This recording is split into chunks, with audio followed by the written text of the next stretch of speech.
Hello friends, my name is Saurabh Srivastava. Welcome to your favourite YouTube channel biological gorilla. Friends, पिछले video में हम बात कर रहे थे असेक्सुअल मोड ऑफ रिप्रोडक्शन के बारे में, जिसमें हमने फ्रेगमेंटेशन और रीजनरेशन के बारे में बात करी थी।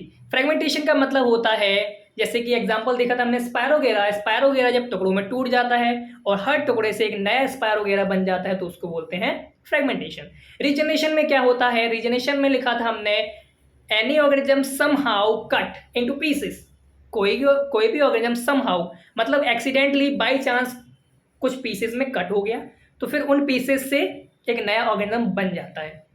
बट फ्रेंड, डिफरेंस यहाँ पे ये है कि फ्रेगमेंटेशन एक नेचुरल मोड ऑफ रिप्रोडक्शन है कुछ ऑर्गेनिजम्स में, जैसे कि स्पायरोगेरा। बट रीजनरेशन क्या है फ्रेंड? रीजनरेशन एक प्रोसेस है जब कोई ऑर्गेनिज्म एक्सीडेंटली अपने बॉडी का कोई भी पार्ट लॉस्ट कर देता है, तो रीजनरेशन की प्रोसेस से वो अपने उस लॉस्ट पार्ट को फिर से बना लेता है। ठीक है, तो फ्रेगमेंटेशन एक नेचुरल मोड ऑफ रिप्रोडक्शन है कुछ ऑर्गेनिजम्स में, बट रीजनरेशन एक ऐसा तरीका है जिससे वो लॉस्ट पार्ट को दोबारा से जनरेट करते हैं कुछ ऑर्गेनिजम्स। ओके, तो फ्रेंड्स, आज हम स्टार्ट करने जा रहे हैं असेक्सुअल मोड ऑफ रिप्रोडक्शन के कुछ और टाइप्स। तो सबसे पहले हम पढ़ेंगे बडिंग। तो देखिए फ्रेंड्स, बडिंग जैसे कि आप इस नाम में देख सकते हैं, लिखा है सबसे पहले बड। बड का मतलब होता है फ्रेंड्स कोई भी आउटग्रोथ निकल जाना। जैसे ये कोई भी, मान लीजिए कोई भी ये बॉडी है, इस बॉडी में बाहर एक छोटा सा आउटग्रोथ निकल जाना, इसको बोलते हैं बड। और जब इसी बड से कोई रिप्रोडक्शन करने लगता है, तो उसी असेक्सुअल मोड ऑफ रिप्रोडक्शन की प्रोसेस को बोलते हैं बड। तो फ्रेंड्स, आपके एनसीईआरटी में बडिंग में एग्जांपल दिया है हाइड्रा का, तो हम हाइड्रा का एग्जांपल देख के ही समझेंगे। तो देखिए, ये फ्रेंड्स हाइड्रा है, एक मल्टीसेलुलर ऑर्गेनिज्म होता है। देखिए फ्रेंड्स, हाइड्रा में कुछ स्पेसिफिक साइट पे रीजनरेटिव सेल्स होती हैं। रीजनरेटिव सेल मीन जिनके पास प्रोलिफरेशन पावर, मीन जिसके पास डिवीजन कैपेसिटी होती है। तो वो क्या करती हैं, कुछ स्पेसिफिक साइट पे हाइड्रा के पास क्या होती हैं, प्रोलिफरेटिव सेल्स होती हैं, रीजनरेटिव सेल्स होती हैं। ठीक है, तो वहां पे क्या होता है, वहां पे रिपीटेड सेल डिवीजन होता है। रिपीटेड सेल डिवीजन से क्या होगा फ्रेंड्स? रिपीटेड सेल डिवीजन से वहां पे कुछ स्पेसिफिक साइट पे एक बड निकल आएगा। रिपीटेड सेल डिवीजन का मतलब किसी स्पेसिफिक साइट पे बार बार सेल डिवाइड करेंगी, और बार बार जब सेल डिवाइड करेंगी तो वहां पे एक आउटग्रोथ निकल आएगी, एक बड निकल आएगा। ठीक है, और फ्रेंड जब ये अभी क्या करेगा, अभी बड ग्रो करना शुरू करेगा, मैच्योर करना शुरू करेगा और धीरे धीरे बड़ा हो जाएगा। तो फ्रेंड, जब ये बड मैच्योर हो जाएगा, बड़ा हो जाएगा, तो ये क्या करेगा, ये पेरेंट बॉडी से डिटैच हो जाता है, और डिटैच होने के बाद फाइनली एक नया हाइड्रा, एक सेपरेट, एक इंडिविजुअल, एक इंडिपेंडेंट हाइड्रा बन जाता है। तो फ्रेंड, इसी प्रोसेस को बोलते हैं बडिंग। ठीक है, बड निकला, बड ग्रोथ करा, ग्रोथ करके मैच्योर हो गया। जब मैच्योर हो जाता है, बड़ा हो जाता है, तो पेरेंट बॉडी से डिटैच हो जाता है और एक नया इंडिविजुअल हाइड्रा बन जाता है। इसी प्रोसेस को बोलते हैं बडिंग। तो फ्रेंड, हमने जो इस डायग्राम में समझा है, इस फिगर से समझा है, इस पिक्चर से जो समझा है, उसको हम लिखने जा रहे हैं। ओके, देखिए बडिंग।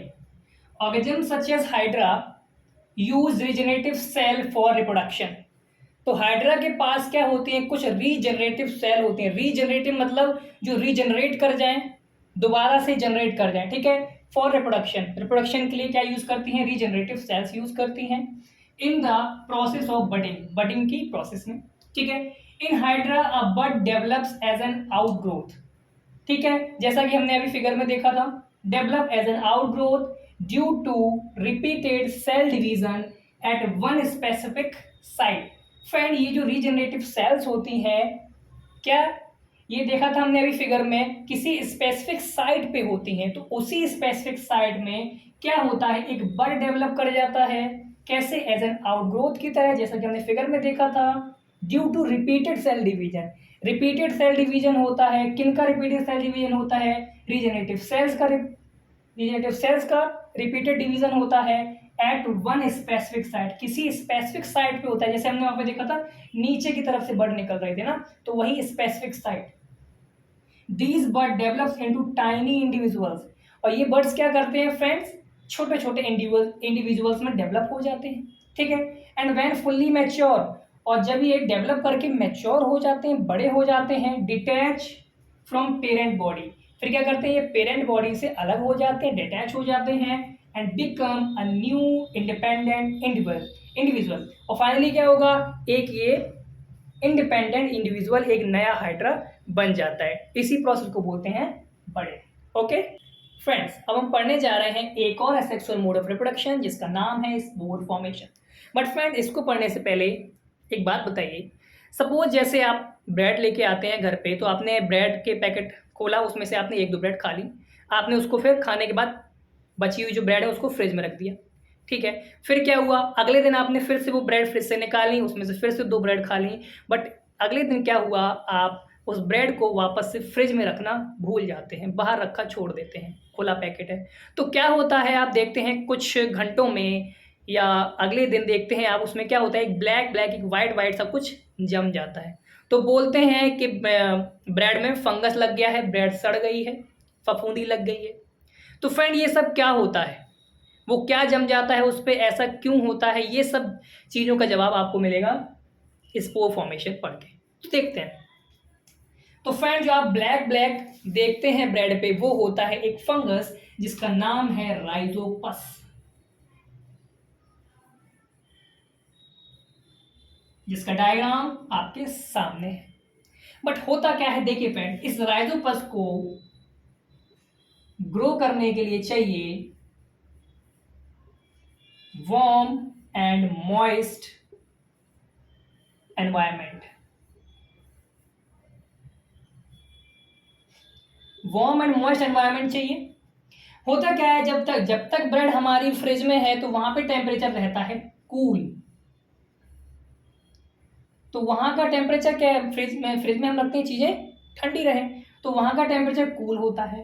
तो टेम्परेचर कूल है, उस वजह से क्या होता है, राइजोपस वहां पे ग्रो नहीं कर पाता। बट क्या हुआ, जैसे ही हम उसको बाहर निकालते हैं, जैसे ही एयर के कांटेक्ट में आता है, ठीक है, तो क्या होता है फ्रेंड्स, फंगस कहीं से भी आके ब्रेड पे गिर गया, तो होगा क्या,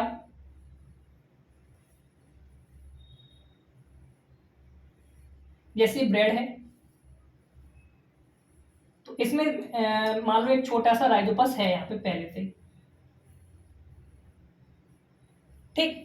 तो ब्रेड जैसे बाहर निकाली तो क्या होगा, उसको टेम्परेचर मिल गया कैसा, वार्म और मॉइस्ट टेम्परेचर मिल गया बाहर, ठीक है। तो क्या होगा, जैसे ही वार्म और मॉइस्ट टेम्परेचर मिलता है, तो देखिए राइजोपस में ये देखिए आप थ्रेड लाइक स्ट्रक्चर होते हैं, इसको हाइफे बोलते हैं। इन हाइफे के ऊपर ये देख रहे हैं ब्लॉब जैसा स्ट्रक्चर, ये होता है स्पोरेंजिया, ठीक है। तो क्या होता है, स्पोरेंजिया के अंदर भरे होते हैं स्पोर्स। तो जैसे ही इसको वार्म और मॉइस्ट टेम्परेचर मिलता है, ये ऐसी जो स्पोरेंजिया है, ये ब्लॉब्स हैं, ये फटते हैं, ये फटेंगे और क्या होगा, इनमें से ये स्पोर्स हैं, ये स्पोर बाहर निकल आते हैं, और बाहर निकल के क्या होगा, जैसे मान लो यहाँ पे एक ये राइजोपस है, तो ये फटते हैं और ऐसे बाहर निकल गया। तो जब शुरू में आप देखते हैं तो कुछ कोने पे लगा होगा फफूंदी, कुछ कोने पे ब्लैक ब्लैक होगा, बट आप देखते हैं हफ्ते भर अगर आप उस ब्रेड को रखा रहने देते हो तो देखते हैं पूरी ब्रेड पे वो फंगस लग जाता है। क्यों, जब ये फैन वार्म और मॉइस्ट टेम्परेचर के टच में आएगा तो क्या होगा, ये ब्लॉब्स फटते हैं, इनसे स्पोर बाहर आ जाएगा, और ये ईच एंड एवरी स्पोर एक नया राइजोपस बना लेते हैं, ठीक है। इसीलिए इस प्रोसेस को बोलते हैं स्पोर फॉर्मेशन, ठीक है। इस स्पोरेंजिया के अंदर भरा हुआ है स्पोर, ठीक है। जैसे ही वार्म एंड मॉइस्ट टेम्परेचर मिलेगा, ये फटेंगे, ये स्पोर्स बाहर आएंगे, और देख रहे हैं आप कितने सारे स्पोर्स हैं, तो हर स्पोर से एक नया राइजोपस बन जाएगा, और देखते ही देखते ये पूरी ब्रेड में फैल जाता है। इसको बोलते हैं स्पोर फॉर्मेशन। ओके, तो फ्रेंड जो हमने अभी समझा है, इसको हम लोग लिख लेते हैं, ठीक है। देखिए friends, spore formation, it is seen in simple multicellular organism, ये सिंपल मल्टीसेलुलर ऑर्गेनिज्म में देखने को मिलता है। एग्जाम्पल राइजोपस क्या है, थ्रेड लाइक स्ट्रक्चर्स होते हैं, देखिए थ्रेड्स हैं, above which little blobs are present, और ये थ्रेड्स के ऊपर क्या होता है, ब्लॉब्स प्रेजेंट होते हैं। दीज ब्लॉब्स आर स्पोरेंजिया, ये जो ब्लॉब्स आप देख रहे हैं ये क्या है, ये स्पोरेंजिया है। विच कंटेन स्पोर्स है, इनके अंदर देखिए बहुत छोटे छोटे से स्पोर्स प्रेजेंट होते हैं और इनको सेल्स भी बोलते हैं। ठीक, अब होगा क्या, when comes in contact with moist surface, ये जो स्पोरेंजिया हैं जब मॉइस्ट सरफेस के कांटेक्ट में आते हैं तो होता क्या है, sporangia gets rupture leading to spores come out, sporangia rupture हो जाएंगे, फट जाएंगे और क्या होगा, स्पोर्स बाहर आ जाएंगे और and each spore develop into new Rhizopus, और ये जो स्पोर्स हैं, जितने भी स्पोर हैं, जितने स्पोर होंगे उतने ही राइजोपस नए बन जाएंगे।